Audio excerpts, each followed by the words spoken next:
काम इस पे चल रहा है।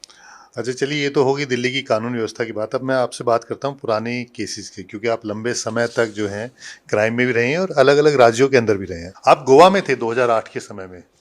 एक बड़ा हीनियस क्राइम हुआ था, ब्रिटिश नागरिक थी लड़की स्कारलेट। तो उसके बारे में बताइए, कैसे हुआ था, नाबालिग थी, और कितना चैलेंजिंग था उसको क्रैक करना। हाँ जी। हाँ, ये मेरे ख्याल 2012 के आसपास की बात है। नहीं, सॉरी, 2008 की बात है। तो उस समय ये अंजुना बीच पे ये शैक था, और वहाँ पे काफ़ी फॉरेनर आते हैं गोवा में, टूरिस्ट जो हैं।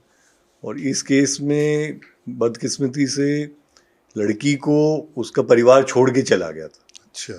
और वो मदर कहीं और चली गई थी, और उसको वहीं पे जो शैक पे लड़के वड़के थे कि उनके साथ उसको कुछ विश्वास आ गया था कि वहाँ पे छोड़ के चली गई। और फिर इसने रात में जो भी है नशे वशे की हालत में जो भी ये क्राइम हुआ, तो काफ़ी सनसनीखेज हुआ था, क्योंकि एक तो फॉरेन नेशनल थे, एक नाबालिग बच्ची भी थी। और फिर इसको हमने रातों रात क्रैक भी किया था उस समय। बाद में इसका अच्छा इन्वेस्टिगेशन हुआ था, और सीबीआई को गवर्नमेंट ने इसलिए दिया था क्योंकि इसमें इंटरनेशनल रेमिफिकेशन थे। तो काफ़ी सनसनीखेज मामला था, हमारी टीम ने अच्छा काम किया था। और उसके बाद फिर हमने अगले 2-3 साल इंश्योर किया कि जो बीचेस हैं उन पे फॉरेनर आते हैं लेट नाइट, काफ़ी वहाँ पे पार्टी वगैरह एक्टिविटी होती है, क्योंकि टूरिस्ट आता ही इसीलिए है।